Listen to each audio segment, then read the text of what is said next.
आज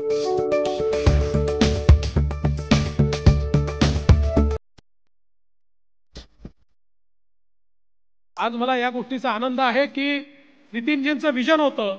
की नागपूरमध्ये